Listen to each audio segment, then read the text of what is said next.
Hey everyone, welcome to today's video. My name is Lucretia the Lucrative. Today I'd like to talk to you about depression.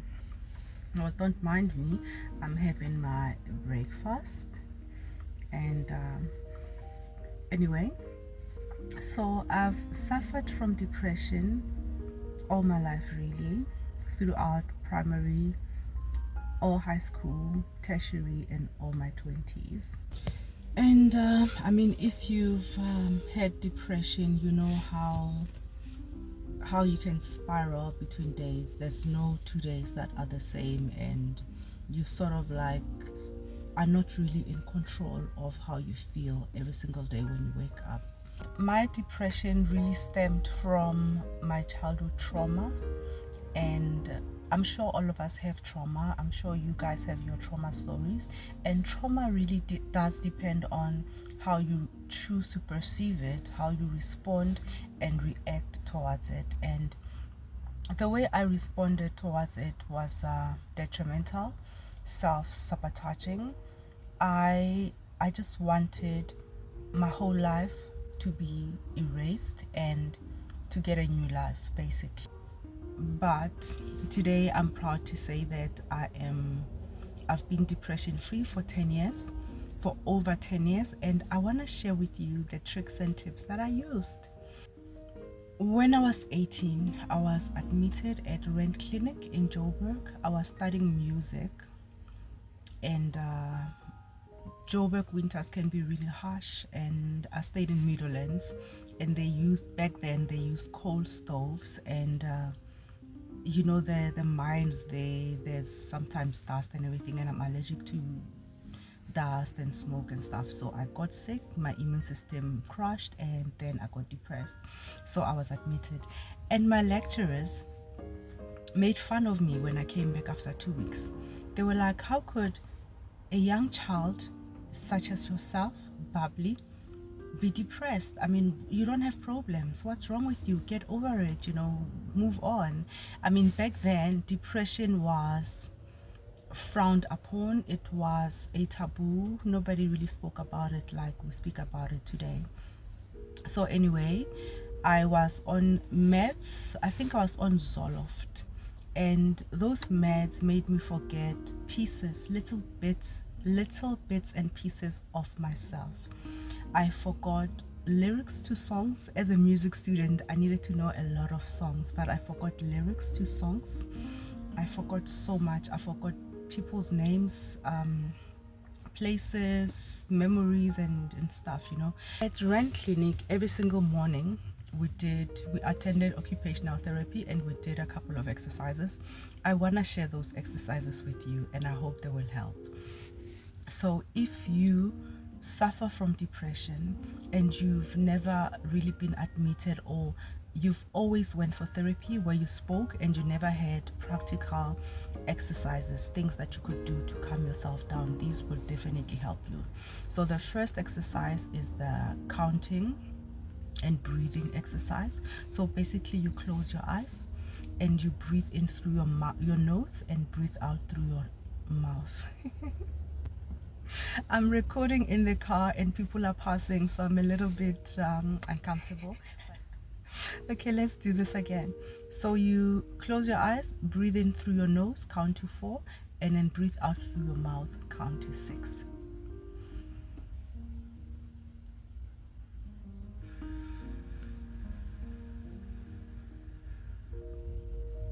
And then you repeat this 10 times. Oh gosh. How do people record in cars? Anyway, so yeah, you breathe in, count to 4 through your nose, breathe out, count to 6 through your mouth, and then you repeat the exercise 10 times. After you've done that, you would find that you sometimes forget what you were thinking about, or you feel so much more lighter because you've allowed air to just flow into your brain and then circulate nicely in your body. The next exercise is the color staircase exercise. Basically what you do is you close your eyes and you imagine yourself walking in a beautiful forest, and as you're walking, you're listening to the sounds of the trees, the air brushing against the leaves. You hear birds chirping. You just listen and immerse yourself in that sound of a forest. And you're walking. You decide to take off your shoes. You're walking barefooted. And then you turn around and see the most beautiful staircase. You walk towards it. And then you step up onto the first staircase. And everything surrounding you turns to white. The color of everything, the staircase, you look left, right, up, down, it's white. And that white absorbs into your body, into your brain, into your soul, and cleanses you, because white represents purity. So it cleanses you. It removes anything negative in your body. You are pure. You're just filled with purity. Then you step up to the next staircase and everything turns to sky blue. And blue represents peace. All that blue absorbs into your body, cleanses up anything that's not peaceful in you, anything that's a discourse, anything that's just a disease or a dis-ease. It cleanses us out. Your cells, your fibers, your nucleus, your DNA gets cleansed and immersed in peace. And that peace takes away all the pain and suffering from your brain and your mind, your heart. You step to the next staircase, and then you see green, natural green.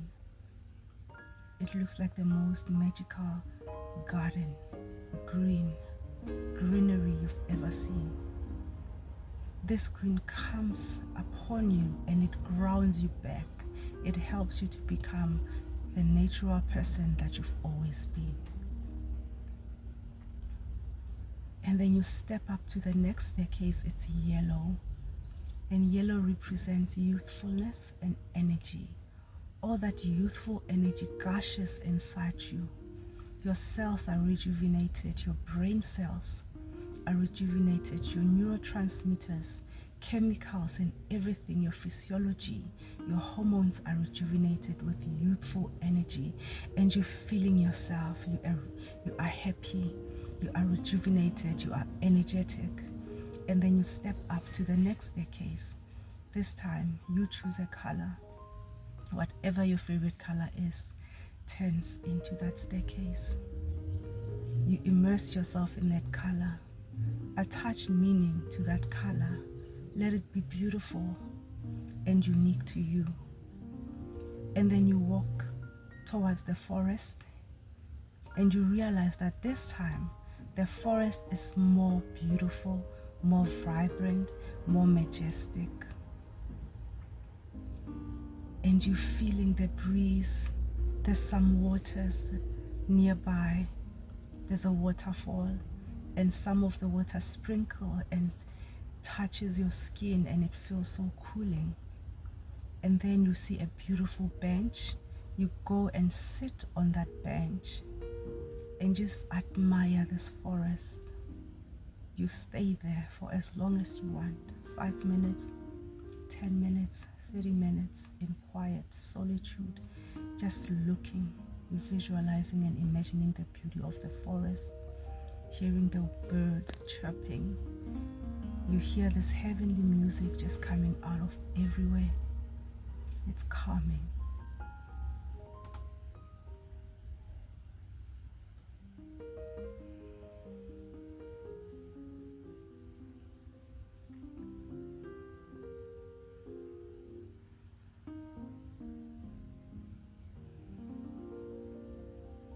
And then when you're ready, you stand up, you walk back towards the staircase, you immerse yourself in your favorite color. Then you step down and the next staircase turns yellow, and you get immersed and energized by that youthful energy. Then you step down onto green. You ground yourself and reconnect with yourself. You step down and it's blue. You get peace about who you are. You embrace both your light and dark sides. You are at peace with being grounded and being who you are right now as you are. Then you step down and it's a white staircase. You get purity for who you are. Then you step away back to the first forest. You hear the same birds chirping, the same sound of the trees and the air and the wind gushing. And then you walk back towards yourself and you open your eyes. That exercise will definitely take you on a journey, and it takes you away from you. And especially when you're still struggling, when you're still starting, you can tell yourself, narrate everything that you're doing like I narrated, but eventually you're gonna do it naturally, just through your imagination. Those are the two exercises that really helped me. 2005, I had my first miscarriage and I spiraled. So I was admitted again. I was referred for treatment or therapy with a psychologist. I saw a psychologist once every week and a psychiatrist once a month for top up. And the meds they put me on this time were much stronger. I was yawning, I was lethargic, I was just not myself. I forgot how to do so many things. It was just literally wiping my brains off. The psychologist that I was seeing kept wanting us to talk, and we talked and talked and talked for months. But I told her that, you know what, I speak to myself, I speak to God, I speak to my parents, I speak to the invisible ghosts and spirits and furniture in my room. I'm all talked out. I need solutions. I need you to teach me tools, things that I can do practically to help me overcome depression. And then one day she said, okay, fine, I will come up with an exercise. So, okay, fine.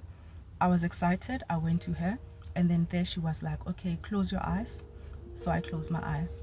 She said, imagine yourself as a glass, and then that glass was shattered on the floor into pieces. And when we talk, every single time when we talk, you are picking up the pieces of that glass and you are piercing them back together, and eventually you will become a whole glass again. And then I just thought to myself, who said I wanted to be the same glass? I don't want to be the same glass. I want to be a trophy. I want to be a plate, something different. I cannot be the same glass, can I? No, I can't. A lot has happened. I just need tools. So I decided there and then that I wasn't going to go back to therapy, that I was going to be hands-on with my treatment with my depression. And so I stopped going for therapy, but I continued going for seeing the psychiatrist for my top-ups. So I decided I was gonna wean myself out of depression medicine. And this next part is not medical advice. Try it at your own risk. It's not meant for people who have bipolar or multiple mental ailments or autism or anything, or severe depression. So what I did was I started weaning myself of the medication slowly, because depression medication are essentially drugs. They tamper with your neurotransmitters in your brain, and if you stop the medication cold turkey just like that, you will get readmitted, you will get psychosis, you will get terribly sick. So don't do that. So what I did, for the first 2 weeks, I took one pill every other day. So for example, I took one pill on Monday, skipped Tuesday, took a pill on Wednesday, skipped Thursday, and took a pill on Friday. There's this guy here nearby, and I'm a bit, and let me try, see if I can show you.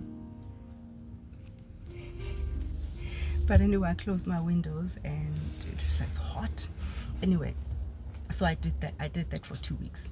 And then the next 2 weeks, I opened my capsule and I took half today, skipped the following day, took half the next day, skipped the day after, and so forth, every other day. After 2 weeks, I divided it into 4, so into quarters. I took a quarter on Monday, skipped Tuesday, took a quarter on Wednesday, skipped Thursday, and so forth for 2 weeks. From there onwards, I took a quarter every 2 days. So took a quarter on Monday, skipped Tuesday, Wednesday, took a quarter on Thursday, skipped Friday, Saturday, and so forth for 2 weeks.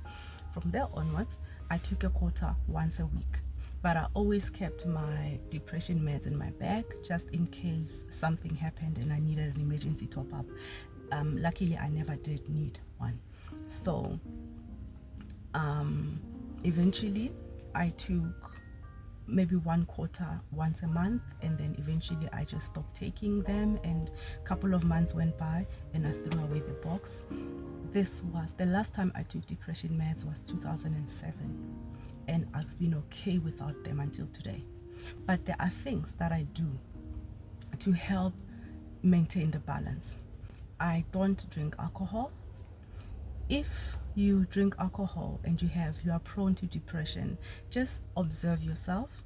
If it happens that after taking alcohol, the following day and that week you're gonna be a bit depressive, try to limit your alcohol or try to just stop taking alcohol entirely, because it's very important.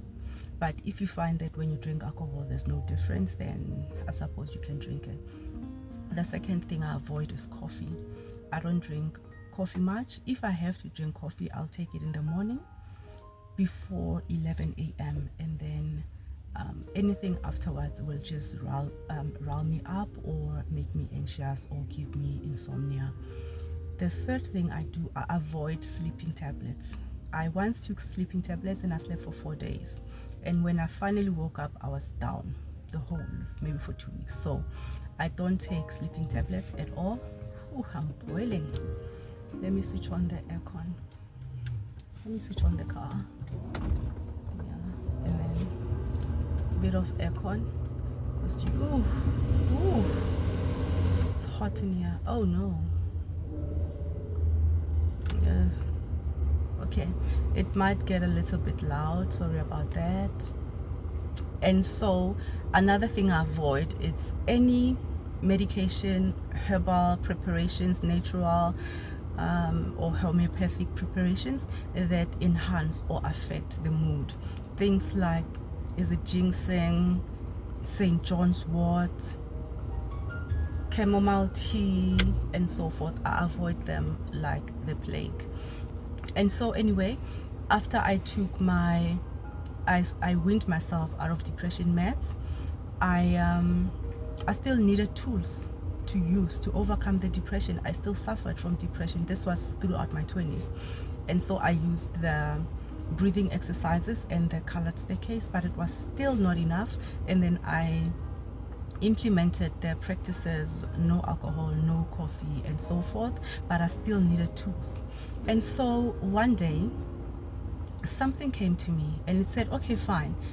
It seems like your depression is not just an emotional suffering, you know. It got to a point where it was physical. So I would get like physical pain from the changes or from chemicals not flowing or blood not flowing to certain parts of my brain. And then I would be in pain, and from there on I would suffer. I would just suffer, you know. And so I decided, okay, I feel my depression over here and over here. So I decided to take headache pills, and the pain disappeared. And then I was left with emotional suffering, which was half the battle, right? And then I used headache pills for a while, but then I realized that I weaned myself out of one medication. I don't want to get addicted to headache pills to treat my depression. And so please look at yourself as well and see if your depression is just emotional, or if there's any part of your body that also reacts to it. It could be your heart, it could be just shaking, it could be your throat, your brain, it could be anywhere. Just every time you are sort of having a depression episode, just try to see what else, what's my physical reaction, and try to treat that. But don't get addicted to treating that, because you will end up adding more and more medication and addictions, and we don't want that. And make sure whatever you use is legal, like headache pills, painkillers, and so forth. And then so I decided, okay, I don't want to be addicted to Compral, you know. So I was like, okay, fine, I need another exercise. One day my intuition was like, okay, since you feel it this side and your right hemisphere is perfectly fine, why don't you try to move these balance chemicals this side? And so I did two things. The first exercise goes like this. Please don't do it only once, because if you do it a lot, you're gonna get headaches and you might mess up with your head. And this is not medical advice, it's something that worked for me. And if you try it and it works for you, please do comment below or email me just to let me know that it worked, so that I can mass disseminate it. But it works for me every single time when I feel like I'm about to get riled up or agitated or anything. I do it. I run to the bathroom, clock room, whatever you call it, or I run to my bedroom, office, wherever, where I'll be alone, because people will think you're crazy if you do it in front of them, right? It's like you're glitching. So what I do is this. And then that sort of like, it loosens your neck, it moves your blood, it increases blood flow to your brain, it makes your whole body focus on the upper side, on your brain, on your face and everything. It's sort of also, I imagine that I am shaking, like imagine you doing this with your chemicals in your brain. So I'm imagining that. And then the next thing immediately after that, I'm imagining scooping up all the chemicals that are correct from this side and then tilting them and moving them this side. So like, sort of like, you know. So what I do, I do this and imagine scooping them up and then dropping them off this side. And then I just drop them off where I need them to be, And maybe I do this 3 times, but slowly. So these exercises, don't be violent, don't be rough, be very gentle, but be loose. Allow yourself, be playful, you know, be childish, and believe in them, because for me they really do help. I really do feel relieved. Even now, having done it, I feel calm. I feel so much calm. And I hope these exercises help you, and thanks for joining me, and see you later. Lucretia the Lucrative signing out.